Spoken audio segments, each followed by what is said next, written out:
استغفار اور توبہ کے لیے سب سے ضروری کیا ہے کہ مانو کہ تم سے غلطی ہوئی ہے. ربنا ظلمنا انفسنا، اللہ ہم نے تیری نافرمانی کر کے ظلم کیا ہے اپنی ذات پر. کی شیطان سے کہا تھا سجدہ کرو، اس نے انکار کر دیا سجدہ کرنے سے. حضرت آدم سے کہا تھا پھل کے قریب مت جانا، اس پیڑ کے قریب مت جانا، حضرت آدم علیہ السلام نے اس کا پھل کھا لیا. غلطی دونوں سے ہوئی، لیکن فرق کیا ہے؟ گھمنڈ میں آ کر کے اس نے غلطی کی کہ میں نہیں کرتا سجدہ، اڑ گیا اللہ تعالیٰ کے حکم کے آگے. حالانکہ نبی نے فرمایا نسی آدم فنسیت ذریتہ، کہ آدم بھول گئے. بھول کا مطلب یہ کہ چوک ہو گئی ان سے.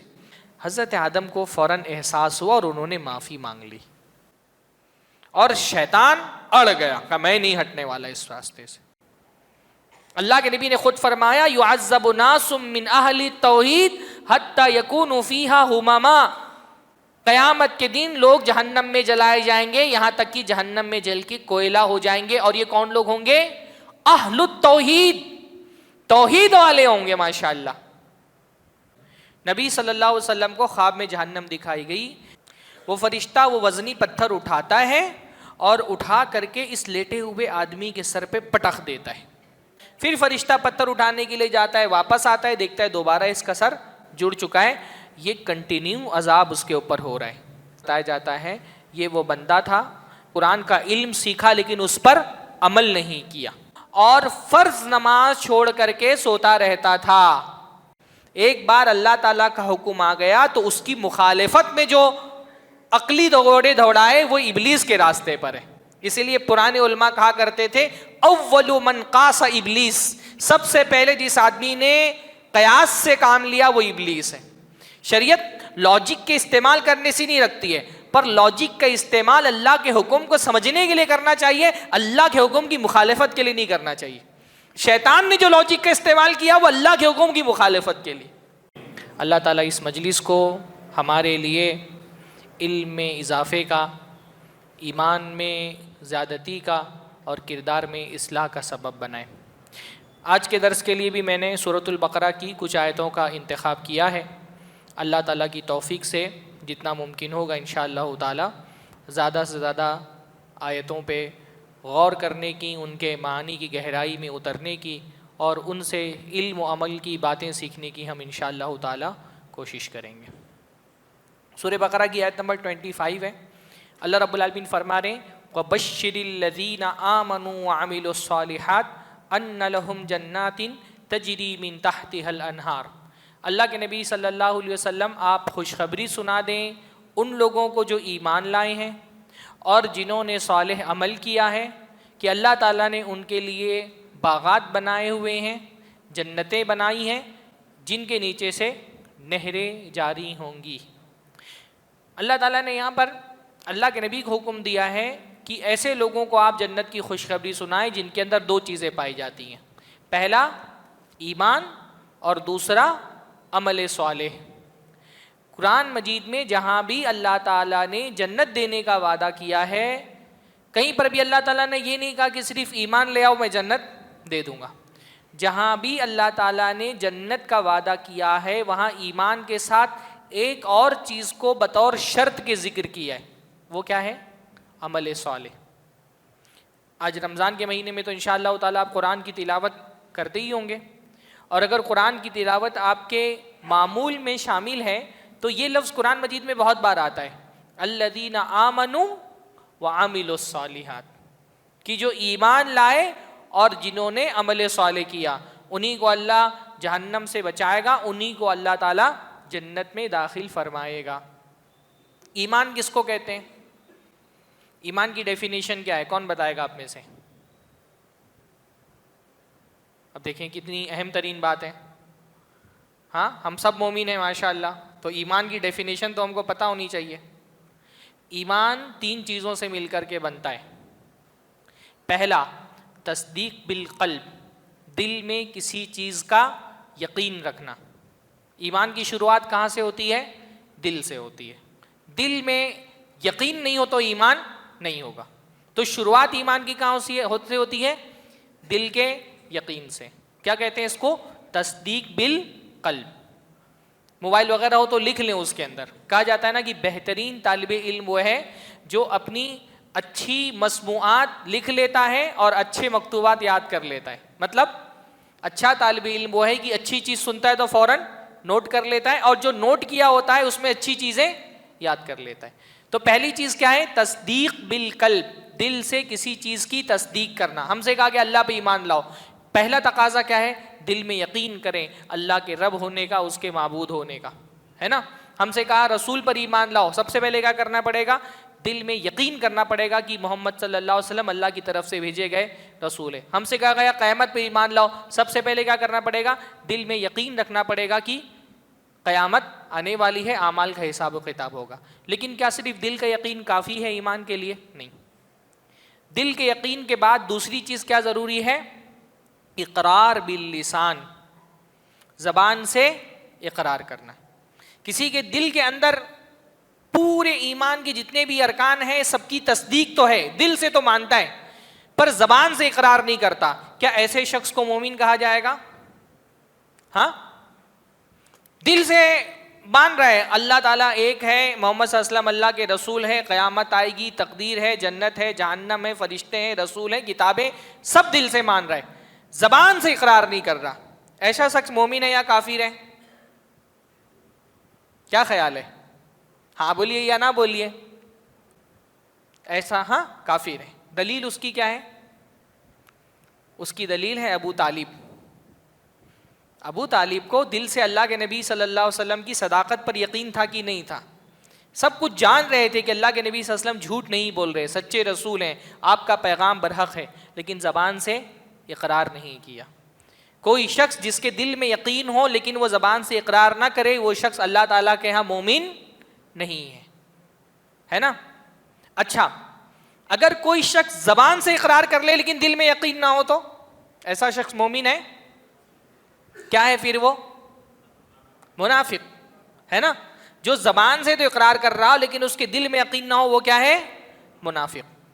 لیکن ایک تیسری چیز بھی ایمان میں شامل ہے, دل سے تصدیق, زبان سے اقرار, اور تیسرا عمل بالجوارح, اپنے اعضاء سے عمل بھی کرنا. قرآن مجید میں بہت ساری آیتیں جس سے یہ پتہ چلتا ہے کہ عمل ایمان کا حصہ ہے. عمل سے ایمان بڑھتا ہے, عمل کم ہونے سے ایمان گھٹ جاتا ہے. تو اہل سنت الجماعت کیا ایمان کی ڈیفینیشن میں یہ تین چیزیں شامل ہیں: دل سے تصدیق کرنا, زبان سے اقرار کرنا, اور جسم کے اعضاء سے عمل کرنا. تو عمل اصلاً ایمان کی تعریف میں شامل ہے, لیکن کیونکہ عمل کی بڑی اہمیت ہے تو اللہ تعالیٰ عمل کو الگ سے ذکر کرتا ہے. کبھی کبھی ایسا ہوتا ہے کہ ایک چیز اسپیشلی الگ سے ذکر کی جاتی ہے جنرل ذکر کرنے کے بعد. جیسے ہم نے سورہ فاتحہ میں پڑھا ایاک نعبد و ایاک نستعین, اللہ ہم تیری ہی عبادت کرتے ہیں, تجھی سے مدد طلب کرتے ہیں. مدد طلب کرنا بھی عبادت ہے, لیکن مدد طلب کرنے کی اہمیت کی وجہ سے اس کو الگ سے ذکر کیا گیا. اس کو عربی میں کہا جاتا ہے ذکر الخاص بعد العام. کسی چیز کو جنرلی ذکر کرنے کے بعد اس جنرل کیٹیگری میں کوئی ایک چیز ایسی تھی جو بہت اسپیشل تھی تو اس کو الگ سے ذکر کر دیا گیا. جیسے سورہ قدر میں ہم دیکھتے ہیں تنزل الملائکۃ والروح, شب قدر میں فرشتے نازل ہوتے ہیں اور جبرائیل نازل ہوتے ہیں. تو کیا جبرائیل فرشتے نہیں ہیں؟ جبرائیل بھی فرشتے ہیں, پر جبرائیل کی عظمت کی وجہ سے ان کو اسپیشلی الگ سے بھی ذکر کیا گیا. تو عمل صالح کی اہمیت کی وجہ سے, حالانکہ جب آمنو کہا گیا تو اس میں عمل بھی شامل تھا, پر عمل کی اہمیت کی وجہ سے اس کو الگ سے بھی ذکر کر دیا گیا. تو ایمان تو سب سے پہلے ہے, ضروری ہے, لازم ہے, اس پر تو محنت کرنی ہے, لیکن صرف عقیدے کی سلامتی کی وجہ سے بندہ جنت میں نہیں جا سکتا جب تک اس کے پاس عمل صالح نہ ہو. بہت سارے لوگ قیامت کے دن جہنم میں اپنی عمل کی کوتاہی کی وجہ سے جائیں گے. اللہ کے نبی نے خود فرمایا یعذب ناس من اہل التوحید حتی یکونوا فیہا ھمما, قیامت کے دن لوگ جہنم میں جلائے جائیں گے یہاں تک کہ جہنم میں جل کے کوئلہ ہو جائیں گے. اور یہ کون لوگ ہوں گے؟ اہل التوحید, توحید والے ہوں گے. ماشاءاللہ. اللہ کے نبی کی ایک حدیث ہے, اللہ کے نبی فرماتے ہیں کہ میں نے قیامت کے دن مجھ کو جہنم دکھائی گئی. اللہ کے نبی صلی اللہ علیہ وسلم کو خواب میں جہنم دکھائی گئی, اور اللہ کے نبی کا خواب سچا ہوتا ہے نا. تو تو نبی جو خواب میں دیکھتے ہیں وہ حقیقت ہوتی ہے۔ نبی صلی اللہ علیہ وسلم کو خواب میں جہنم دکھائی گئی۔ اللہ کے نبی نے دیکھا کہ ایک بندہ لیٹا ہوا ہے اور اس کے بغل میں ایک وزنی پتھر رکھا ہوا ہے اور اس پتھر کے ساتھ ایک فرشتہ کھڑا ہے۔ وہ فرشتہ وہ وزنی پتھر اٹھاتا ہے اور اٹھا کر کے اس لیٹے ہوئے آدمی کے سر پہ پٹخ دیتا ہے، اس کا سر چکنا چور ہو جاتا ہے، پتھر لڑک کے دور چلا جاتا ہے۔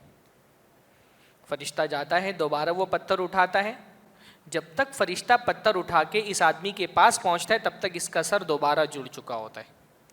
پھر یہ بندہ پتھر اٹھا کر کے پھر اس کے سر پہ پٹکتا ہے، پھر اس کا سر بکھر جاتا ہے، پھر پتھر لڑک کے دور چلا جاتا ہے، پھر فرشتہ پتھر اٹھانے کے لیے جاتا ہے، واپس آتا ہے، دیکھتا ہے دوبارہ اس کا سر جڑ چکا ہے۔ یہ کنٹینیو عذاب اس کے اوپر ہو رہا ہے۔ اللہ کے نبی صلی اللہ علیہ وسلم پوچھتے ہیں کہ یہ کون بندہ ہے، اس کو یہ سزا کیوں دی جا رہی ہے، اتنا خطرناک عذاب اس کو کیوں ہو رہا ہے؟ اللہ کے نبی صلی اللہ علیہ وسلم کو بتایا جاتا ہے یہ وہ بندہ تھا جس نے قرآن یاد کیا پھر اس سے غافل ہو گیا، یعنی قرآن کا علم سیکھا لیکن اس پر عمل نہیں کیا۔ وَيَنَامُ عَنِ الصَّلَاةِ الْمَكْتُوبَةِ، اور فرض نماز چھوڑ کر کے سوتا رہتا تھا۔ کافر تھا کہ مسلمان تھا؟ مسلمان تھا نا، کافر ہوتا تو تھوڑی قرآن سیکھتا۔ مسلمان تھا، کافر ہوتا تو اس کو اس کے کفر کی وجہ سے عذاب ہوتا۔ قرآن کون سیکھے گا؟ مسلمان سیکھے گا۔ اس کو عذاب ہو رہا ہے نماز چھوڑ کر کے سونے کی وجہ سے۔ شیطان پہلے ہمارے ایمان کو خراب کرنے کی کوشش کرتا ہے، جب ہمارے ایمان کو خراب کرنے سے مایوس ہو جاتے تو وہ کیا کرتا ہے؟ ہم کو عمل سے دور کر دیتا ہے کہ اگر ہمیشہ ہمیش کے لیے جہنم میں نہ جائے تو کم سے کم کچھ دنوں کے لیے تو جہنم میں جائے، اور قیامت کے کچھ دن بہت بڑے ہوں گے، ہزاروں سال جہنم میں جلائے کے بعد اس کے بعد نکالا جائے گا۔ ہم یہ تو کہتے ہیں کہ توحید والے ہمیشہ ہمیش جہنم میں نہیں رہیں گے، کبھی نہ کبھی جنت میں جائیں گے، لیکن جہنم میں کتنی مدت تک کے رہیں گے؟ ہزاروں سال ہو سکتے ہیں وہ۔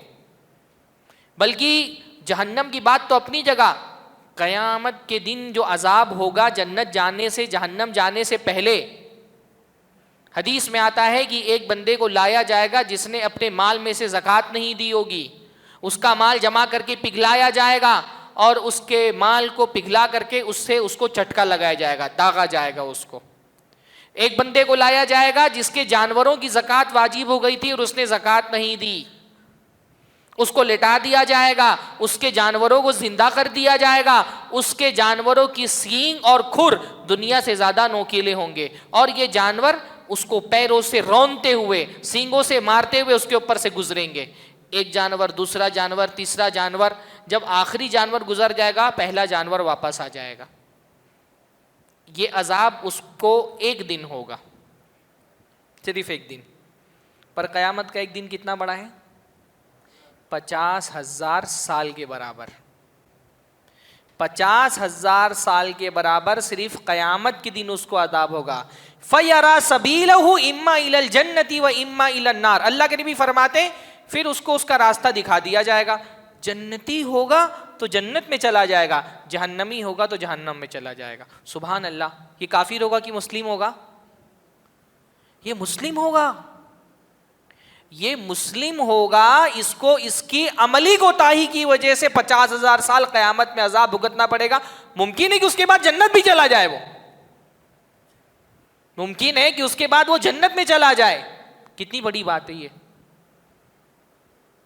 زکوٰۃ نہیں دینے کی وجہ سے 50,000 سال عذاب ہو رہا ہے۔ ہم میں سے کتنے لوگ ہیں پورا سال فجر کی نماز نہیں پڑھتے؟ ہمارے پاس کوئی گارنٹی ہے کہ اس کو تو زکوٰۃ نہیں دینے کی وجہ سے عذاب ہوگا، تم کو نماز نہیں پڑھنے کی وجہ سے عذاب نہیں ہوگا؟ کیا گارنٹی ہے ہمارے پاس؟ کتنا بڑا رسک ہم لے رہے ہیں اپنی آخرت کا نمازیں چھوڑ کر کے۔ بلکہ قیامت سے پہلے برزخ میں بہت مشہور حدیث ہے بھائی، 2 لوگوں کو اللہ کے نبی کو بتایا گیا کہ قبر میں عذاب ہو رہا ہے۔ کیوں عذاب ہو رہا تھا ان کو؟ سنیے نا وہ حدیث۔ اللہ کے نبی کے راستے سے گزر رہے تھے، وہاں 2 قبریں تھیں، نبی کو بتایا گیا ان قبر والوں کو عذاب ہو رہا ہے۔ کیوں؟ ایک پیشاب کے چھینٹوں سے نہیں بچتا تھا اور ایک غیبت کرتا تھا۔ پیشاب کی چھینٹوں سے نہیں بچنا بڑا گناہ ہے کہ نمازیں چھوڑنا بڑا گناہ ہے؟ ہاں، پیشاب کے چھینٹوں سے بچنے کا حکم تو اسی لیے دیا گیا نا تاکہ پاک رہ کر کے نماز پڑھیں. ایک بندے کو پیشاب کے چھینٹوں سے نہیں بچنے کی وجہ سے عذاب ہو رہا ہے، ہم نماز نہیں پڑھتے، ہم جھوٹ بولتے ہیں، غیبتیں کرتے ہیں، چغلیاں کرتے ہیں، حرام مال کھا جاتے ہیں، لوگوں کی عزتوں پر اس کو اچھالتے ہیں، تہمتیں لگاتے ہیں، اپنے بھائی کو ایذا تکلیف دیتے ہیں. ہمارے پاس کیا گارنٹی کہ قبر میں ہم کو عذاب نہیں ہوگا؟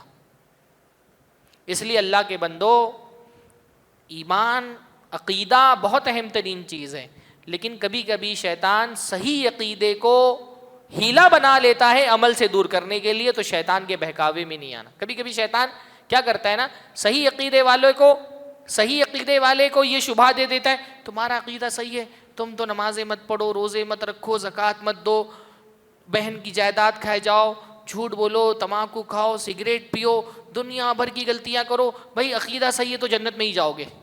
یہ شیطان کا فتنہ ہے.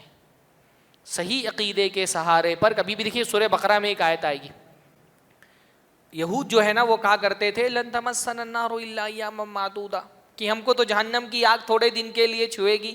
اگر ہم کو اولن تو جہنم میں جانا نہیں ہے، چلے بھی گئے تو تھوڑے دن کے لیے جہنم میں جائیں گے تو کوئی نہیں دیکھ لیں گے. اللہ کے عذاب کو ہلکا سمجھنا یہ شیطان کا فتنہ ہے جو بندہ دماغ میں ڈال دیتا ہے کہ کر لو ابھی، بعد میں دیکھا جائے گا. اللہ کا عذاب ایسا نہیں کہ ہم برداشت کر سکیں، ہم نہیں سہ سکتے اللہ تعالیٰ کا عذاب. ہاں ماشاء اللہ اسی میں بیٹھے، پنکھا بند ہو جائے تو ہمارے لیے بیٹھنا بھاری ہو جاتا ہے. اللہ تعالیٰ کے عذاب کا کیا حال ہوگا؟ اللہ ہماری عقلوں کو اللہ رب العالمین صحیح سمجھ دے. تو بغیر عمل صالح کے اللہ تعالیٰ نے جہاں بھی جنت کا وعدہ کیا ہے وہاں ایمان کے ساتھ ساتھ عمل صالح کی بھی شرط لگائی ہے. پھر اس کے بعد قرآن کی بڑی اہم ترین آیت ہے، بلکہ بہت اہم ترین واقعہ ہے حضرت آدم علیہ السلام کا واقعہ. سورہ بقرہ کی بالکل آغاز میں اس پر گفتگو ہوئی ہے. حضرت آدم کا واقعہ ہم مسلمانوں کے عقیدے کا بہت اہم جز ہے، کیونکہ حضرت آدم کے واقعے پر ایمان سے ہم میں اور ملحدوں میں فرق ہوتا ہے. ملحد سمجھتے ہیں ایتھسٹ، ناستک، جو کہتے ہیں کہ انسان دنیا میں اتفاق سے پیدا ہو گیا. جو ڈاروین کی تھیوری ہے نا، ایولیوشن پہ ایمان رکھنے والے. تو دنیا میں دو طرح کے لوگ ہیں. مسلمان کیا کہتے ہیں کہ دنیا میں انسانوں کا وجود ایک خاص مقصد کے تحت ہے، اس کو دنیا میں اللہ تعالیٰ نے خاص مقصد کے تحت بھیجا ہے. جو ملحد ہیں، ایتھسٹ ہیں، ناستک ہیں، وہ کیا کہتے ہیں؟ دنیا میں انسان اتفاق سے پیدا ہو گیا. کیسے پیدا ہو گیا؟ ہم کہتے ہیں دنیا میں انسان دنیا میں بنایا ہی نہیں گیا ہے. انسان کہاں بنایا گیا؟ آسمانوں کے اوپر جنت میں بنایا گیا. جنت سے دنیا میں بھیجا گیا ہے، اس کی اصلی منزل دوبارہ کیا ہے؟ جنت. حضرت آدم کے واقعے کا سب سے اہم ترین پہلو یہ ہے کہ ہم دنیا میں نہیں بنائے گئے. ہم کہاں بنائے گئے؟ جنت میں بنائے گئے. فرشتوں نے ہم کو سجدہ کیا ہے، ہم کو ایک خاص امتحان کے لیے دنیا میں بھیجا گیا ہے. دنیا ہماری منزل نہیں ہے، ہمارا راستہ ہے. ہماری منزل اصل میں کیا ہے؟ آخرت ہے. حضرت آدم علیہ السلام کے واقعے سے سب سے بڑا سبق ہم یہ سیکھتے ہیں. جو ملحد ہے وہ کیا کہتا ہے؟ پتہ نہیں، انسان تو بندروں سے آیا ہے. جو ڈاروین کی تھیوری ہے ایولیوشن کی، جو ہمارے بچوں کو بھی اسکولوں میں پڑھائی جاتی ہے، ہم نے بھی بچپن میں اسکول میں پڑھا ہے کہ انسان پہلے بندر کے ٹائپ کی ایک مخلوق تھا. مکمل بندر تو نہیں کہتے، وہ کہتے ہیں جس نسل سے بندر نکلے اسی نسل سے انسان بھی نکلے. اچھا یہ بندر تو بندر کہاں سے آئے؟ بندر جو ہے وہ پہلے پرندے تھے. پرندے کہاں سے آئے؟ پرندے پہلے مچھلیاں تھیں. مچھلیاں کہاں سے آئیں؟ وہ بھائی کوئی پہلے ایک سیل تھا، اس سے مچھلیاں بنی تھیں. وہ سیل کہاں سے آیا؟ وہ کوئی اس کا جواب نہیں، ان کے پاس اس کا کوئی جواب نہیں کہ سیل کہاں سے آیا. ہاں وہ کہتے کوئی ایلین رہا ہوگا جو دنیا میں آیا اور اس کا سیل چھوٹ گیا. تو جو ڈاروینزم کی تھیوری ماننے والے ہیں ان کے حساب سے دنیا میں انسان کا وجود ایک اتفاق ہے. بس ایک حادثے کی وجہ سے انسان وجود میں آ گیا، بس ایسے ایوالو ہو گیا اپنے آپ سے. ایک جو ہے وہ میٹرائڈ آیا اور دنیا سے ٹکرایا، اور دنیا میں جو بڑے بڑے ڈائناسورس تھے وہ ختم ہو گئے، تو مچھلیوں کو موقع مل گیا. پھر اسی سے پھر جو ہے وہ پرندے، مچھلیاں پرندے بنی، اور پھر اسی سے جو ہے وہ انسان وجود میں آ گئے. ہم کہتے نہیں، یہ تو انسان کے لیے بڑی ہی ذلت کی بات ہے کہ اس کو یہ کہا جائے کہ وہ ایک بندر کی نسل سے نکلا ہوا ایک مخلوق ہے. نہیں، ہم کہتے ہیں انسان اللہ تعالیٰ نے اس کو جنت میں بنایا تھا. حضرت آدم علیہ السلام کو اللہ نے جنت میں بنایا، اور وہ پورا واقعہ پھر سورہ بقرہ میں ذکر ہوتا ہے کہ اللہ تعالیٰ نے اپنے فرشتوں سے کہا انی جاعل فی الارض خلیفہ، میں زمین پر ایک خلیفہ بھیجنے والا ہوں۔ خلیفہ کا مطلب یہ ہوتا ہے جس کے حوالے کر دی جائے گی زمین۔ یہ زمین اللہ تعالیٰ نے ہمارے حوالے کر دی ہے نا، یہاں کے سیاہ و سفید کے ہم مالک ہیں۔ اللہ تعالیٰ نے ہم سے زیادہ طاقت اور مخلوقات اس زمین پر بسائی ہیں، پر اس زمین پر کنٹرول کس کو دیا ہے؟ اللہ تعالیٰ نے ہم کو دیا ہے۔ وَسَخَّرَ لَكُم مَّا فِي السَّمَاوَاتِ وَمَا فِي الْأَرْضِ، اللہ نے جو بھی زمین و آسمان میں ہے تمہاری خدمت پہ لگا دیا ہے۔ ابھی سورہ بقرہ میں پیچھے اللہ تعالیٰ نے فرمایا خَلَقَ لَكُم مَّا فِي الْأَرْضِ جَمِيعًا، زمین میں جو کچھ بھی ہے اللہ نے تمہارے لیے ہی پیدا کیا ہے۔ یہ کتنی پیاری بات ہے کہ پوری زمین اور اس زمین میں جو کچھ بھی ہے اللہ نے ہمارے لیے بنایا الحمدللہ، اور ہم کو اپنے لیے بنایا ہے۔ اس لیے زمین پہ رہتے ہوئے، اس زمین پہ اگر انسانوں کا وجود ختم ہو جائے کسی مخلوق کو کوئی فرق نہیں پڑنے والا ہے نا، لیکن اس زمین میں جو مخلوقات ہیں وہ اگر ختم ہو جائیں تو ہم کو بہت فرق پڑے گا، ہماری زندگی ممکن نہیں رہ جائے گی۔ تو اللہ تعالیٰ نے فرشتوں سے کہا انی جاعل فی الارض خلیفہ، فرشتوں نے کہا اتجعل فیہا من یفسد فیہا ویسفک الدماء ونحن نسبح بحمدک ونقدس لک، اللہ تعالیٰ تو زمین میں ایک ایسی مخلوق بھیجنا چاہ رہا ہے جو زمین پہ فساد مچائے گی اور خون خرابہ کرے گی، جبکہ ہم تو تیری تسبیح و حمد کرتے، پھر ایسے مخلوق کو بھیجنے کی ضرورت کیا ہے؟ فرشتوں نے اللہ کے حکم پر اعتراض کیا، یہ اعتراض تھا۔ کیا فرشتے اللہ کے حکم پر اعتراض کر سکتے؟ نہیں، یہ اللہ تعالیٰ کے فیصلے کی حکمت جاننے کے لیے سوال تھا، یہ بات یاد رکھیں۔ فرشتے اللہ تعالیٰ کی ایسی مخلوق ہیں جو کسی معاملے میں اللہ کی مخالفت نہیں کرتے، پر فرشتے یہ جاننا چاہتے تھے کہ اللہ تعالیٰ اس فیصلے کے پیچھے تیری حکمت کیا ہے۔ اس لیے علماء نے کہا ہے کہ بندہ اللہ تعالیٰ کے فیصلے کو ماننے کے لیے شرط تو نہیں لگا سکتا کہ اس کی حکمت پتہ ہوگی تبھی میں مانوں گا۔ اگر کوئی یہ کہ نہیں جب تک کہ اللہ تعالیٰ نے حکم کیوں دیا ہے اس کی حکمت مجھے پتہ نہیں چلے گی میں نہیں مانوں گا، ایسا بندہ مومن نہیں ہے۔ البتہ حکم کو ماننے کے بعد اگر بندہ اس کی حکمت تلاش کرنا چاہے تو تلاش کر سکتا ہے۔ جیسے اللہ نے کہا روزے رکھو تو ہم روزے رکھیں، اور اگر ہم چاہیں کہ اس روزے کی پیچھے حکمت کیا ہے معلوم کرنے کی کوشش کریں تو اس میں کوئی حرج کی بات نہیں۔ تو فرشتوں نے اللہ کی حکمت کے بارے میں سوال کیا۔ فرشتوں نے جو انسانوں کے بارے میں بات کہی تھی وہ تو غلط نہیں تھی، واقعتاً انسان ایک ایسی مخلوق ہے جو فساد مچاتی ہے زمین پر اور خون بہاتی ہے، پوری انسانی تاریخ اس کی گواہ ہے۔ آج ہم جس دور میں رہ رہے ہیں یہ تو بڑا ماڈرن اور حقوق انسانی کا دور سمجھا جاتا ہے، آج کل تو ہیومن رائٹس کی بھی اتنی بات ہوتی ہے۔ جس دور میں ہم جی رہے ہیں دنیا کے حالات دیکھیں، فلسطین 1,00,000 سے زائد لوگ 1-2 سال کے عرصے میں مارے گئے، کسی کی کان پہ جوں نہیں رینگ رہی ہے۔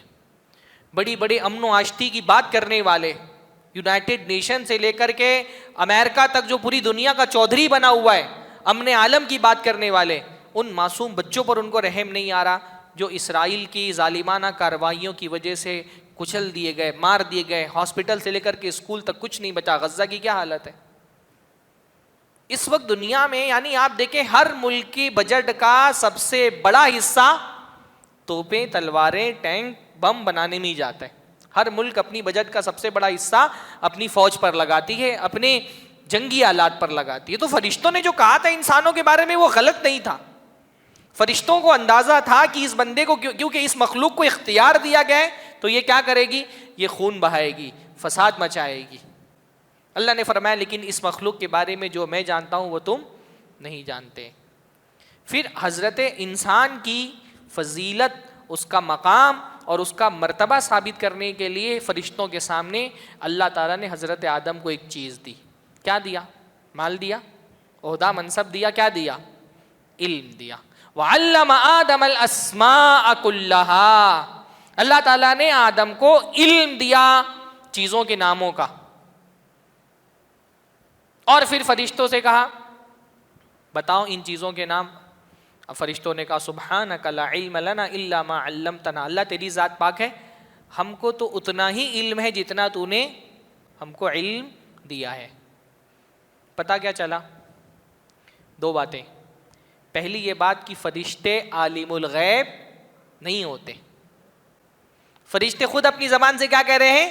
لا علم لنا الا ما علمتنا. اللہ تعالیٰ ہم کو اس علم کے علاوہ کچھ بھی علم نہیں جو تو نے ہم کو دیا. فرشتے عالم الغیب نہیں ہوتے. ہمارے یہاں بہت سارے جاہل مسلمان میں نے دیکھا ہے کہ وہ مصیبتوں میں فرشتوں کو پکارتے ہیں، یا جبریل یا میکائیل. گھروں میں نے دیکھا تختیاں لٹکی ہوتی ہیں، یا جبریل یا میکائیل لکھا ہوا ہوتا ہے. فرشتے خود اپنی زبان سے کیا کہہ رہے ہیں؟ ہم عالم الغیب نہیں ہیں، ہم کو نہیں پتا، ہم کو بس جتنا علم تو نے دیا اتنا ہی پتا ہے. دوسری بات یہ پتا چلی کہ علم سے انسان کا مقام و مرتبہ بڑھتا ہے. جس چیز نے انسانوں کو فرشتوں کے سامنے انسان کی عظمت بلند کی وہ کیا تھا؟ اللہ تعالیٰ کا دیا ہوا علم. اس سے حضرت آدم علیہ السلام کا مقام و مرتبہ بڑھ گیا. پھر اللہ تعالیٰ نے فرشتوں سے کہا آدم کو سجدہ کرو. فسجدوا الا ابلیس. سب نے سجدہ کیا، ابلیس نے نہیں کیا. ابلیس اپنے مقام و مرتبے کے اعتبار سے فرشتوں کی جماعت میں شامل تھا، حالانکہ وہ فرشتہ نہیں تھا، وہ جن تھا. کان من الجن. قرآن مجید کہتا ہے ابلیس اصلاً جن ہے. شیطان جو ہے وہ اصل میں جن کی مخلوق ہے، لیکن اس کے مقام و مرتبے کی وجہ سے وہ فرشتوں کی جماعت میں شامل ہو گیا تھا. جب اللہ نے فرشتوں کو سجدہ کرنے کا حکم دیا، ابلیس بھی اس حکم پہ شامل تھا. اس نے سجدہ نہیں کیا.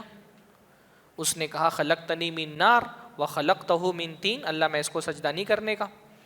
تو نے مجھ کے آگ سے پیدا کیا ہے، اسے مٹی سے پیدا کیا ہے. آگ اوپر جاتی ہے، مٹی نیچے جاتی ہے. بھلا آگ والی مخلوق مٹی کی مخلوق کو سجدہ کیوں کرے؟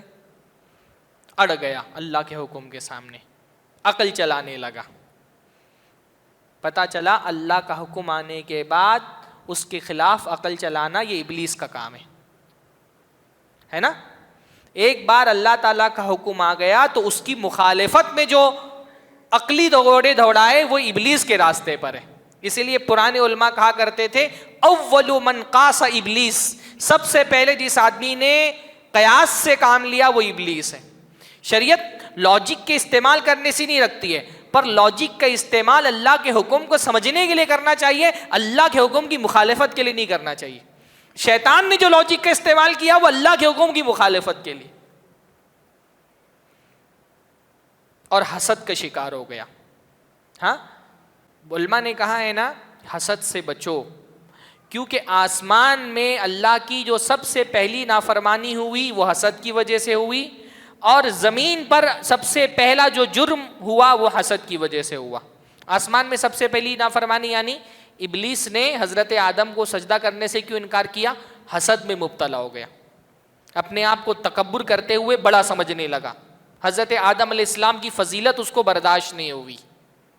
تو آسمان میں سب سے پہلی نافرمانی حسد کی وجہ سے ہوئی، اور زمین پر سب سے پہلا جرم حسد کی وجہ سے ہوا. زمین پر کون سا جرم ہوا سب سے پہلے؟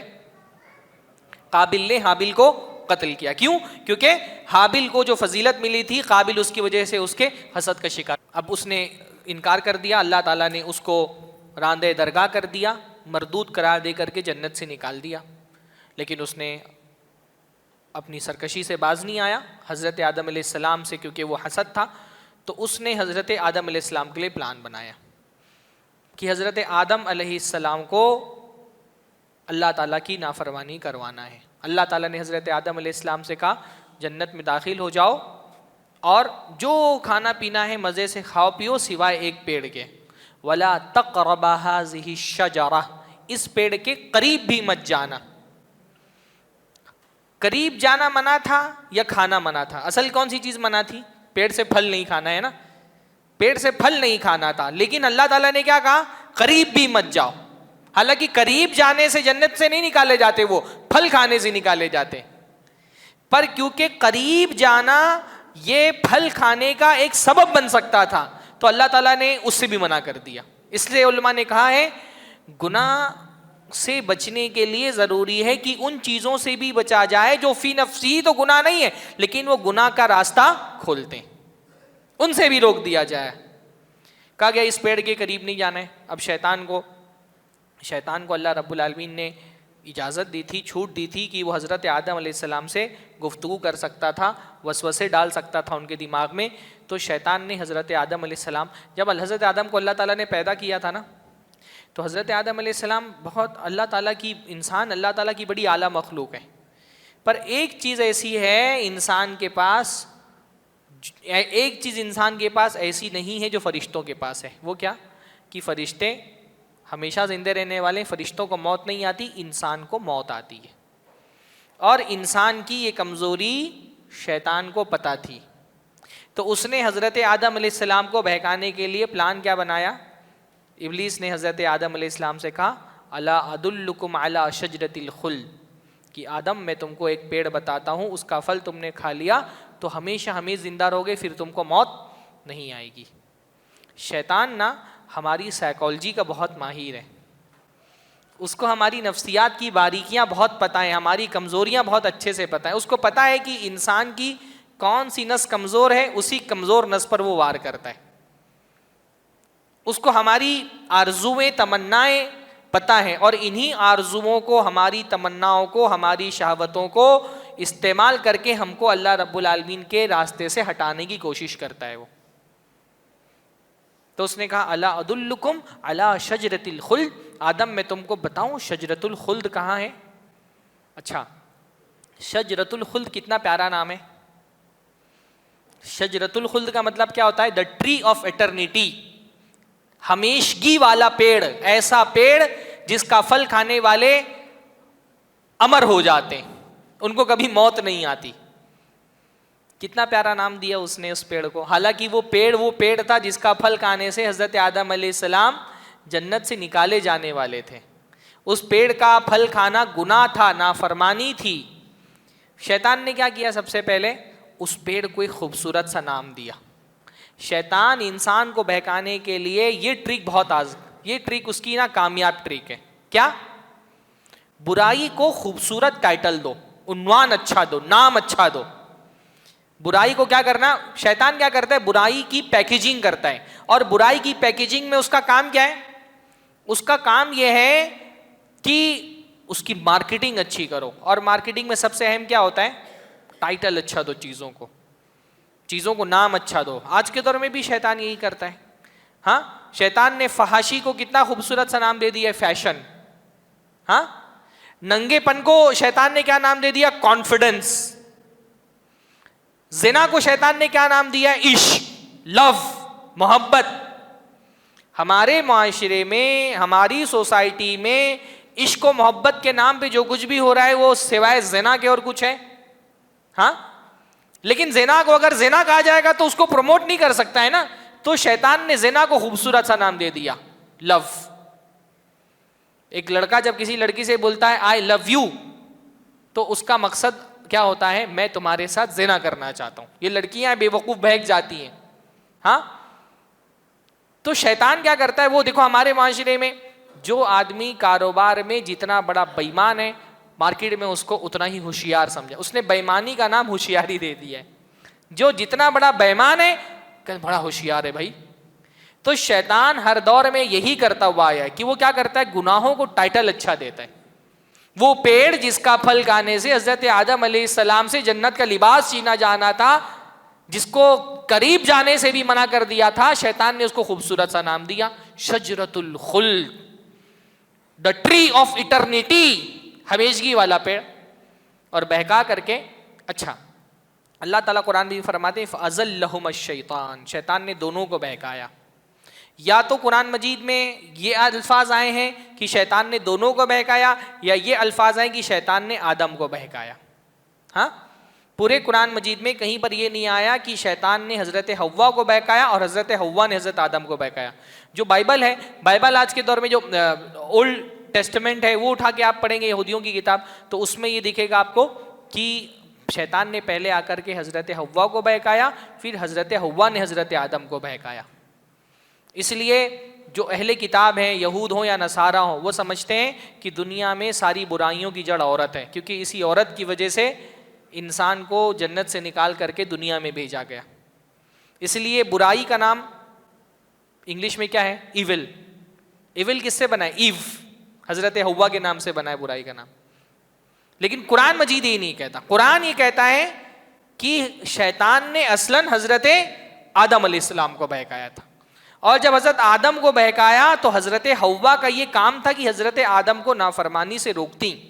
حضرت حوا کی یہ غلطی تھی کہ بجائے حضرت آدم کو روکنے کے وہ خود بھی ان کے ساتھ شریک ہو گئیں. اس لیے اللہ کے رسول نے ایک حدیث میں فرمایا حوا نہ ہوتی تو کوئی عورت اپنے شوہر کے ساتھ خیانت نہیں کرتی. اگر حضرت حوا نہ ہوتی تو کوئی عورت اپنے شوہر کے ساتھ خیانت نہیں کرتی. تو حضرت حوا کی خیانت کیا تھی؟ حضرت حوا کی خیانت یہ تھی کہ حضرت آدم علیہ السلام اگر نافرمانی کرنے جا رہے تھے اللہ کی، حضرت حوا کو روکنا چاہیے تھا، لیکن بجائے حضرت آدم کو روکنے کے وہ خود ان کے ساتھ شریک ہو گئیں. ایک عورت اچھی بیوی کون ہے؟ جو شوہر کو نافرمانی کرتے دیکھے تو اس کو روکے، نہ یہ کہ اس کی گناہوں میں اس کے ساتھ شریک ہو. شوہر اگر فجر کی نماز کے وقت سویا پڑا ہوا ہے، اگر کوئی عورت خود اٹھ کے نماز پڑھ لے اور شوہر کو نہ اٹھائے، وہ اپنے شوہر کے ساتھ خیانت کر رہی ہے، گرچہ ہی کتنی فرما بردار ہو، کتنا ہی شوہر کی خدمت گزار ہو. شوہر اگر روزہ نہیں رکھ رہا ہے، عورت پر حرام ہے، اگر بغیر کسی عذر کے روزہ نہیں رکھ رہا ہے، کوئی عذر ہے تو الگ بات ہے. شوہر اگر بغیر عذر کے روزہ نہیں رکھ رہا، عورت پر حرام ہے کہ اس کو کھانا بنا کر کے کھلائے. اگر وہ اللہ کی نافرمانی کر رہا ہے، اچھی بیوی کی علامت یہ ہے کہ اس کو اللہ کی نافرمانی سے روکے، نہ یہ کہ اس کی اور جو ہے اس کو تعاون کرے نافرمانی کرنے میں. ہاں کوئی عورت بیچاری مجبور ہے، اس کے پاس کوئی آپشن نہیں ہے، نہیں بنا کر کے دے گی تو شوہر طلاق دے دے گا تو الگ بات ہے، ورنہ گناہوں میں اپنے شوہر کا تعاون کرنا یہ خیانت ہے. بہرحال حضرت آدم علیہ السلام نے پھل کھا لیا. پھل کھانے کے بعد کیا ہوا؟ ان سے جنت کا لباس چھین لیا گیا. پھر اپنی شرمگاہ کو وہ پتوں سے ڈھانکنے لگے. ان کو اپنی غلطی کا احساس ہو گیا اور انہوں نے اللہ رب العالمین سے استغفار کیا، توبہ کیا، اللہ رب العالمین سے دعائیں مانگی. اللہ تعالیٰ نے ان کو دعا کے کلمات سکھائے. کون سے کلمات؟ حضرت آدم کی دعا کیا ہے؟ ربنا ظلمنا انفسنا وان لم تغفر لنا وترحمنا لنکونن من الخاسرین. اس میں کہیں اللہ کے نبی کے نام کا وسیلہ ہے؟ ہاں، وہ جو دیوبندی حضرات کتاب پڑھتے ہیں فضائل اعمال، اس میں لکھا ہے کہ اللہ کے نبی صلی اللہ علیہ وسلم کے نام کے وسیلے سے حضرت آدم علیہ السلام نے مغفرت کی دعا کی. ایک طرف قرآن کہتا ہے، دعا بتاتا ہے کیا دعا ہے، اور وہاں پہ لکھا ہوا ہے کہ حضرت آدم علیہ السلام نے اللہ کے نبی کا نام کا اور ذات کا وسیلہ لے کر کے دعا مانگی. تو قرآن کے سری خلاف ہے. قرآن تو وہ دعا بتا رہا ہے کہ کون سی دعا حضرت آدم علیہ السلام نے مانگی تھی. ربنا ظلمنا انفسنا، اللہ تعالیٰ ہم نے اپنی جان پر ظلم کیا. استغفار میں سب سے پہلے کیا ہے؟ اپنی غلطی کا اعتراف کرنا ہے نا. استغفار اور توبہ کے لیے سب سے ضروری کیا ہے؟ کہ مانو کہ تم سے غلطی ہوئی ہے. ربنا ظلمنا انفسنا، اللہ ہم نے تیری نافرمانی کر کے ظلم کیا ہے اپنی ذات پر. کیونکہ اللہ کی نافرمانی سے ہم اللہ کا تو کچھ نہیں بگاڑ سکتے.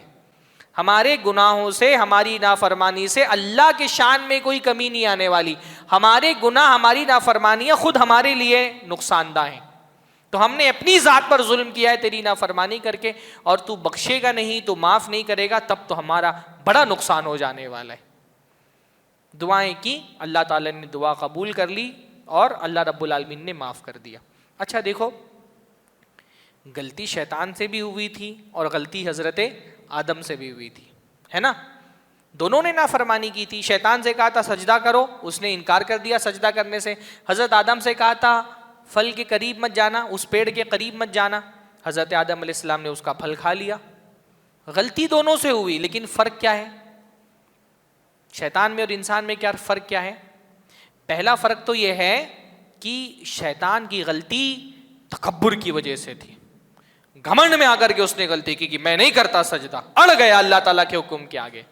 حضرت آدم کی غلطی تکبر کی وجہ سے نہیں تھی، ان سے بھول ہو گئی. اللہ کے نبی نے فرمایا نسی آدم فنسیت ذریتہ، کہ آدم بھول گئے. بھول کا مطلب یہ کہ چوک ہو گئی ان سے. وہ کوئی اللہ تعالیٰ کے حکم کی شدید مخالفت کی نیت سے انہوں نے نہیں کیا، وہ چوک ہو گئی. تو حضرت آدم علیہ السلام کی غلطی کی نوعیت الگ تھی. اور لیکن سب سے بڑا فرق کیا ہے حضرت آدم میں اور ابلیس میں؟ حضرت آدم کو فوراً احساس ہوا اور انہوں نے معافی مانگ لی، اور شیطان اڑ گیا کہ میں نہیں ہٹنے والا اس راستے سے. یہ فرق ہے حضرت آدم میں اور ابلیس میں. استغفار حضرت آدم کا راستہ ہے، اور استکبار ابلیس کا راستہ. استکبار یعنی اڑ جانا, اور استغفار یعنی معافی مانگ لینا. استکبار شیطان کا راستہ ہے اور استغفار حضرت آدم کا راستہ. غلطیاں تو ہم سے بھی ہوں گی. اللہ کے نبی صلی اللہ علیہ وسلم نے فرمایا آدم سے غلطی ہوئی, آدم کی اولاد سے بھی غلطی ہوگی. کل بنی آدم خطاؤن, آدم کی ساری اولاد خطا کار ہے. وخیر الخطائین التوابون, سب سے بہترین خطا کار کون ہے؟ جو توبہ کر لیتے ہیں.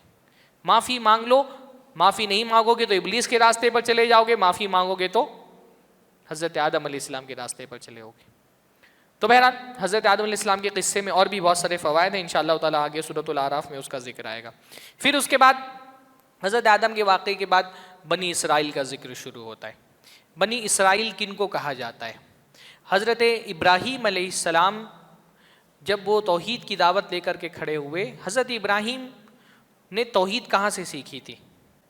حضرت ابراہیم سے پہلے کوئی انسان دنیا میں موحد, ان کے دور میں کوئی انسان, انبیاء تو تھے حضرت ابراہیم سے پہلے, پر حضرت ابراہیم جس دور میں پیدا ہوئے اس دور میں دنیا میں کوئی موحد نہیں تھا. اللہ تعالیٰ نے ان کو توحید کی نعمت سے نوازا. توحید کی دعوت لے کر کے جب وہ کھڑے ہوئے تو ان کے قوم والوں نے ان کو بہت ساری اذیتیں دیں اور پھر آخر میں ان کو اپنے شہر سے نکال دیا. حضرت آدم علیہ السلام اپنی بیوی سارہ کے ساتھ اپنے شہر سے باہر نکلے, الگ الگ علاقوں میں گئے. حضرت سارہ سے اللہ تعالیٰ نے ان کو اولاد دی جن کا نام کیا تھا؟ اسحاق. اور ان کی دوسری بیوی جو تھی حضرت ہاجر, ان سے اللہ تعالیٰ نے ایک اولاد دی, ان کا نام کیا تھا؟ اسماعیل. تو حضرت ابراہیم علیہ السلام کے دو بیٹے نبی تھے, ایک حضرت اسحاق اور ایک حضرت اسماعیل. حضرت اسحاق کو حضرت ابراہیم علیہ السلام, حضرت پہلے بیٹے, بڑے بیٹے کون تھے؟ حضرت اسماعیل, اور چھوٹے بیٹے تھے حضرت اسحاق. بڑے بیٹے اسماعیل کو کہاں پر بسایا تھا؟ مکہ میں حضرت ہاجر کے ساتھ. اور چھوٹے بیٹے اسحاق کو حضرت ابراہیم نے کہاں بتایا تھا؟ شام میں, ہے نا, فلسطین میں, جہاں پر بیت المقدس ہے. ان دونوں بیٹوں کو اللہ تعالیٰ نے نبی بنایا. ان دونوں بیٹوں کے بعد حضرت ابراہیم کی خاندان میں جو نبوت کا سلسلہ چلا وہ ان کے چھوٹے بیٹے اسحاق کے نسل میں چلا, ہے نا. حضرت اسحاق کے بچوں میں پھر کوئی نبی نہیں ہوا, پر حضرت اسماعیل کے بیٹوں میں پھر کوئی نبی نہیں ہوا. جو نبوت کا سلسلہ چلا وہ حضرت اسحاق کے بیٹوں میں چلا. حضرت ابراہیم نبی, ان کے بیٹے اسحاق نبی, اسحاق کے بیٹے کون ہیں؟ یعقوب نبی, یعقوب کے بیٹے یوسف نبی, ہے نا. پھر حضرت یوسف علیہ السلام کے بعد نبوت کا سلسلہ اسی خاندان میں رہا. حضرت اسحاق کے بیٹے ہیں یعقوب.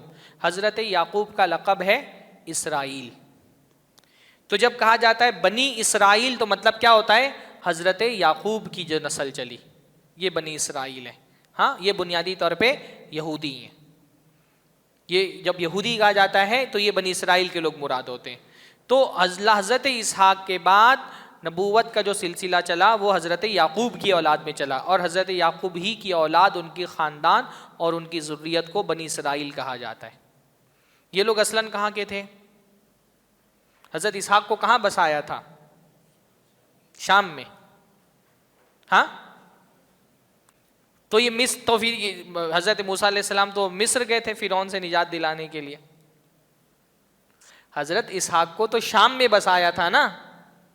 ہاں, بات سمجھ آ رہی ہے؟ حضرت اسحاق کو کہاں بتایا تھا حضرت ابراہیم نے؟ شام میں. تو پھر بنی اسرائیل مصر کیسے پہنچ گئے؟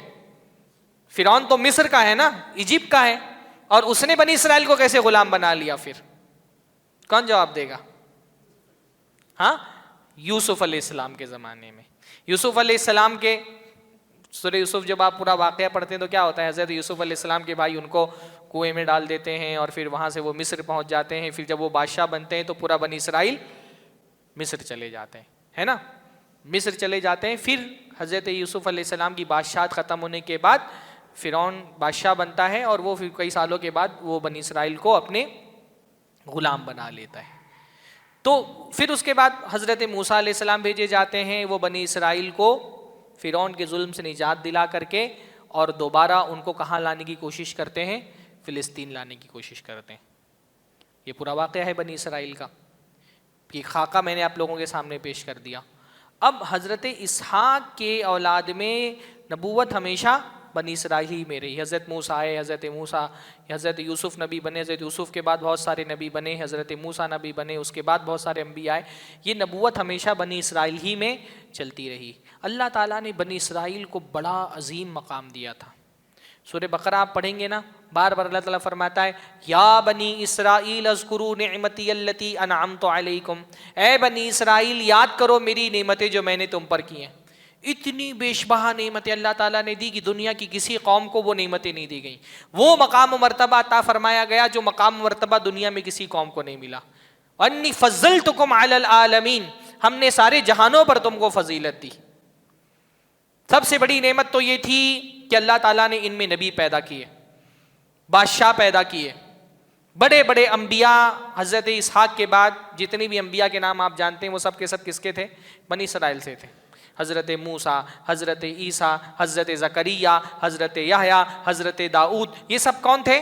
بنی اسرائیل کے نبی تھے۔ اللہ نے انبیاء دیے، اللہ نے بادشاہ عطا فرمائے۔ حضرت یوسف علیہ السلام بنی اسرائیل میں سے ہیں۔ پھر جب غلامی کا دور شروع ہوا، فرعون نے ظلم و ستم جاری کیا، اللہ تعالیٰ فرماتا ہے ہم نے تم کو فرعون سے نجات دی، اور نجات بھی کتنی شاندار دی کہ تمہاری آنکھوں کے سامنے تم نے اپنے سب سے بڑے ظالم بادشاہ کو پانی میں ڈوبتا ہوا دیکھا۔ کتنے سکون کا باعث ہے۔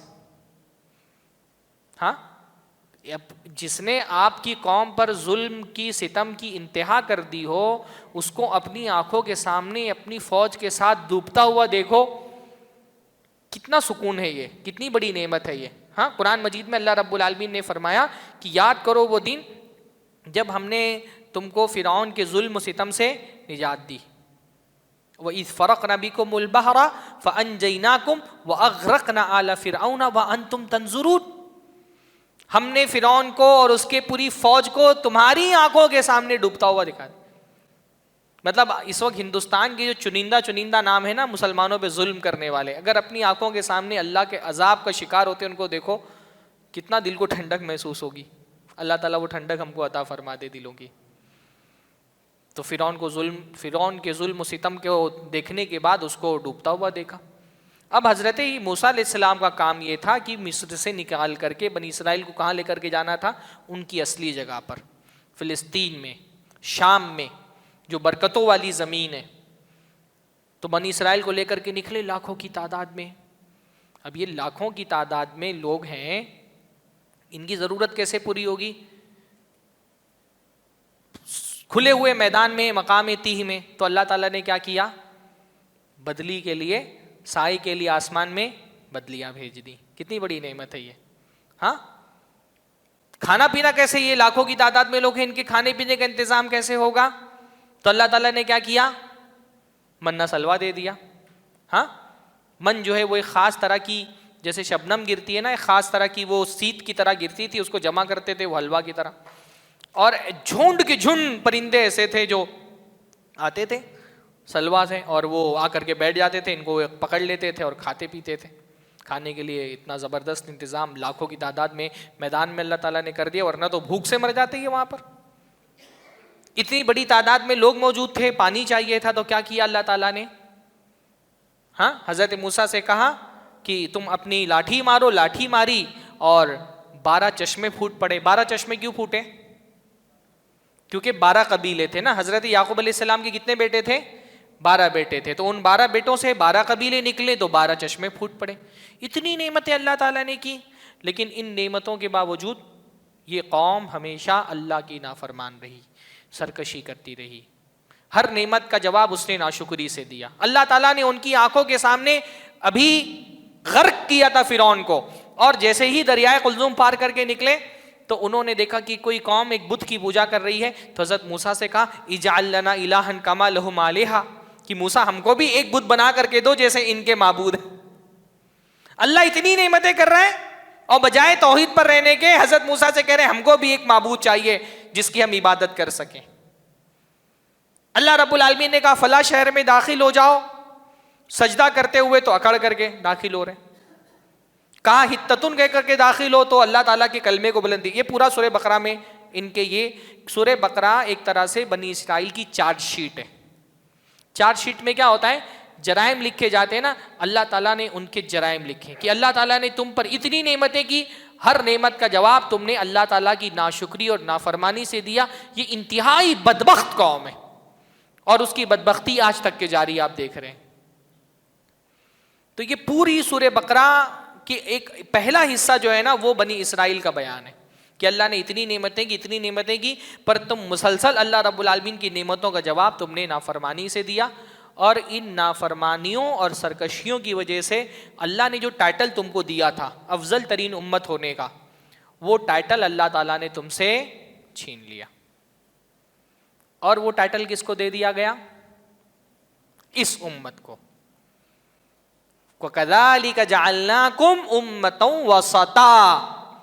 تو لہٰذا اب ہم نے یہ جو بہترین امت کا ٹائٹل تھا یہ چھین کر کے بنی اسرائیل سے یہ کس کو دے دیا گیا؟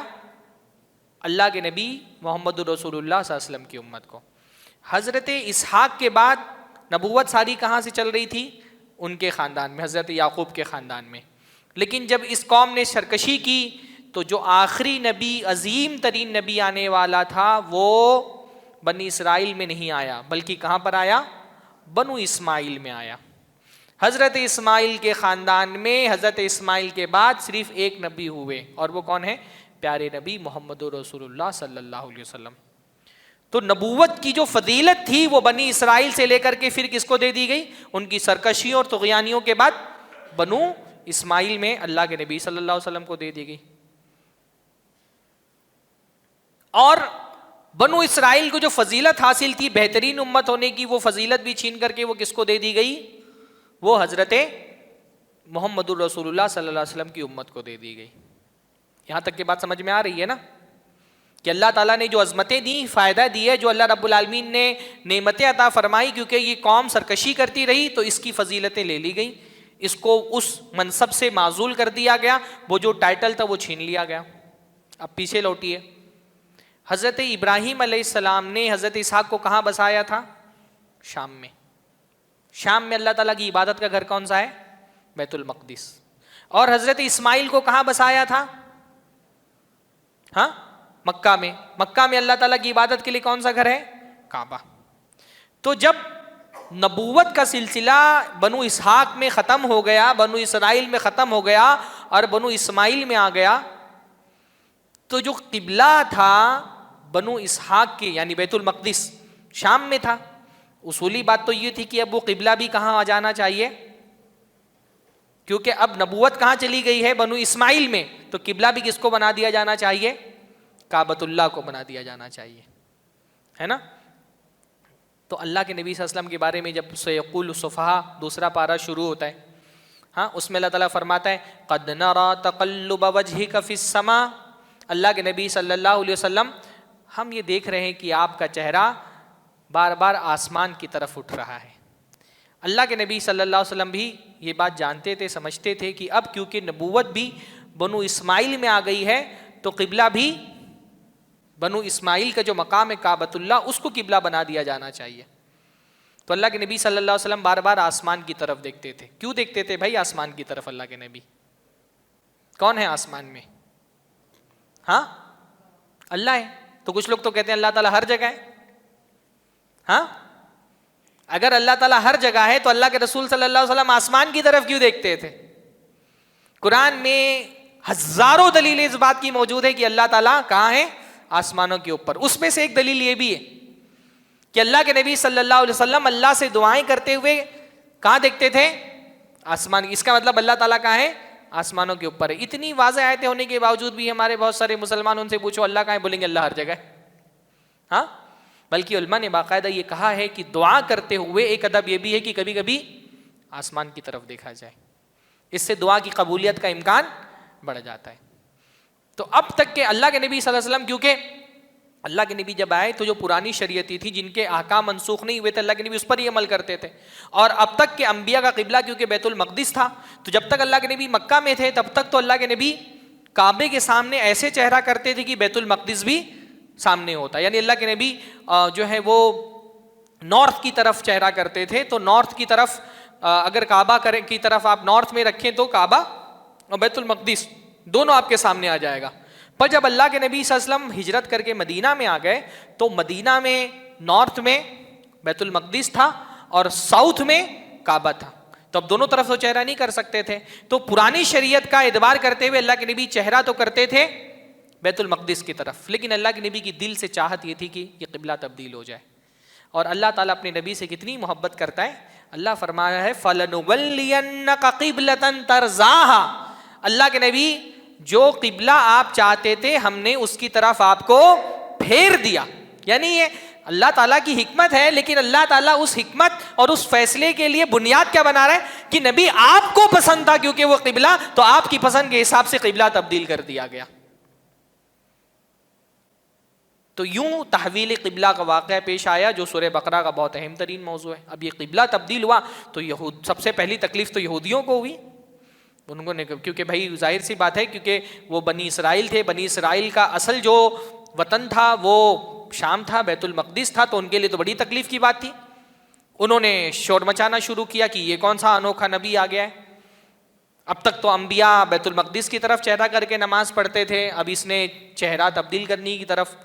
تو اللہ تعالیٰ نے فرمایا سَيَقُولُ السُّفَهَاءُ مِنَ النَّاسِ مَا وَلَّاهُمْ عَنْ قِبْلَتِهِمُ الَّتِي كَانُوا عَلَيْهَا قُلْ لِلَّهِ الْمَشْرِقُ وَالْمَغْرِبُ. کہ یہ جو بیوقوف لوگ ہیں یہ کہیں گے کہ یہ بھائی یہ کیسا نبی ہے, اب تک کہ ایک طرف چہرہ کر کے نماز پڑھتا تھا اب دوسری طرف چہرہ کر کے نماز پڑھنے لگا. تو ان سے کہو لِلَّهِ الْمَشْرِقُ وَالْمَغْرِبُ, مشرق مغرب سب اللہ کے, اللہ جہاں چاہے وہاں حکم دے دے چہرہ کرنے کا. اصل چیز یہ نہیں ہے کہ چہرہ کس طرف کرنا ہے, اصل چیز اللہ کے حکم کی تعمیل کرنا ہے. جب تک اللہ نے کہا بیت المقدس کی طرف چہرہ کر کے نماز پڑھو تب تک کہ بیت المقدس کی طرف چہرہ کر کے نماز پڑھنا ثواب کا کام تھا. اور جب اللہ تعالیٰ نے کہا نہیں اب تم اپنا چہرہ نماز میں کعبہ کی طرف کر لو, تو نہ کعبہ کی طرف چہرہ کر کے نماز پڑھنا عبادت ہو گیا. مشرق مغرب سب اللہ کے ہیں. یہودیوں نے شک ڈالنا شروع کیا مسلمانوں میں, اچھا تو اب تک 16-17 مہینے جو تم نماز پڑھتے آئے ہو تمہاری نمازیں تو ضائع ہو گئیں. اللہ نے فرمایا ما کان اللہ لیضیع ایمانکم, اللہ تعالیٰ تمہاری نمازوں کو ضائع نہیں کرنے والا. نمازوں کو ایمان کا, اس سے بھی پتہ چلا کہ ایمان عمل میں شامل ہے. ہمارے یہاں جو احناف ہے نا وہ ایمان کو عمل میں شامل نہیں مانتے, عمل کو ایمان میں شامل نہیں مانتے حنفی بھائی, اس لیے وہ کہتے ہیں ایمان گھٹتا بڑھتا نہیں ہے. یہ تبلیغی لوگ بیچارے نہیں جان پاتے ہیں, جو بولتے ہیں چلو ایسا کرتے ہیں یہ فلاں کام کرتے ہیں ایمان میں اضافہ ہوگا. حالانکہ احناف کے یہاں ایمان گھٹتا بڑھتا نہیں کیونکہ وہ عمل کو ایمان میں شامل نہیں مانتے, بہت مشہور ان کا عقیدہ ہے یہ. تو یہ پورا تحویل قبلہ کا واقعہ پیش آیا. اس میں یہودیوں کے لیے بھی ایک سبق تھا کہ اب تمہارا جو منصب تھا جو اللہ تعالیٰ نے تم کو دیا تھا تمہاری سرکشیوں کی وجہ سے وہ منصب تم سے چھین لیا گیا. مسلمانوں کے لیے بہت بڑا امتحان تھا کہ بھائی اب تک کے پورے انبیاء جتنے بھی آئے حضرت اسحاق کے پورے خاندان میں بنو اسرائیل میں سب کا قبلہ بیت المقدس تھا. مطلب جو ایک زمانے سے کام ہوتا آیا ہو نا اس کو چھوڑنا بہت مشکل ہوتا ہے. آپ اکثر مسلمانوں کو دیکھیں نا ان کو قبر پرستی سے روکیں, وہ یہ نہیں کہیں گے کہ قرآن و سنت میں اس کی دلیل ہے, کہیں گے باپ دادا تو یہی کرتے ہوئے آئے, ہمیشہ سے یہی ہوتا ہوا آیا ہے. جو کام ہمیشہ سے ہوتا ہوا آیا ہو نا اس کو چھوڑنا بہت مشکل ہوتا ہے. تو مسلمانوں کے لیے بھی ایک بہت بڑی آزمائش تھی, پر مسلمان اللہ کی طرف سے اس آزمائش میں کامیاب ہوئے. اتنے کامیاب ہوئے کہ ایک جماعت مسلمانوں کی نماز پڑھ رہی تھی, اس کو پتہ نہیں چلا تھا قبلہ تبدیل ہوا ہے. ایک صحابی نے آ کر کے کہا تم لوگ بیت المقدس کی طرف چہرہ کر کے نماز پڑھ رہے ہو, حالانکہ قبلہ تبدیل کر دی گئے. نماز کی حالت میں انہوں نے قبلہ تبدیل کر لیا. الحمدللہ نبی کا حکم آنے کے بعد ذرہ برابر نہیں سوچا کہ یہ تو نبی بالکل انوکھا حکم دے رہے ہیں, اب تک تو سارے انبیاء بیت المقدس کی طرف چہرہ کر کے نماز پڑھ کے آئے تھے. تو مسلمان اس میں کامیاب ہو گئے. ایک بہت بڑا پیغام مشرکین مکہ کے لیے بھی اس میں تھا کہ اب کعبہ کیونکہ مسلمانوں کا قبلہ بن گیا ہے تو اب وہ پھر تمہارے ہاتھ میں نہیں رہنے والا. اور مسلمانوں کے لیے ایک موٹیویشن ہو گیا تھا کہ اب مکہ فتح کرنا ہے. کیوں؟ کیونکہ مکہ میں ویسے بھی ہمارا وطن تھا اور اب تو وہ ہمارا قبلہ ہے, تو ہمارا قبلہ مشرکوں اور کافروں کے ہاتھ میں کیسے رہ سکتا ہے. تو ایک موٹیویشن بھی مسلمانوں کو ملا مکہ فتح کرنے کے لیے اور کعبہ کو بت پرستی کی گندگی سے پاک کرنے کے لیے. تو یہ تحویل قبلہ کا پورا واقعہ ہے. یہاں تک کہ آج کی گفتگو ہم یہیں پر ختم کرتے ہیں. سورہ بقرہ کے کچھ بہت اہم موضوعات ہیں جن کا تعلق طلاق وغیرہ سے ہے، وہ انشاءاللہ تعالیٰ کل کے درس میں ہم دیکھیں گے. اور سورۃ البقرہ کی سب سے عظیم ترین جو آیت ہے، بلکہ قرآن کی سب سے عظیم ترین جو آیت ہے آیت الکرسی، کل انشاءاللہ تعالیٰ اس پر فوکس کریں گے ہم، ہے نا. آیت الکرسی ہم میں سے سب لوگوں کو پتہ ہے، تو کوشش کل یہ ہوگی کہ زیادہ وقت لے کر کے انشاءاللہ تعالیٰ آیت الکرسی کی تفسیر ہم لوگوں کے سامنے آ جائے، کیونکہ ہم میں سے بیشتر لوگوں کو پتہ ہے قرآن کی سب سے عظیم ترین آیت ہے. تو خلاصہ کرنے کے بجائے کل کے درس میں انشاءاللہ آیت الکرسی کی تفسیر ہوگی انشاءاللہ تعالیٰ. اللہ تعالیٰ ہم سب کو قرآن پڑھنے، سمجھنے اور اس کو اپنی زندگی میں بسانے کی توفیق نصیب فرمائے. آخر دعوانا الحمدللہ رب العالمین.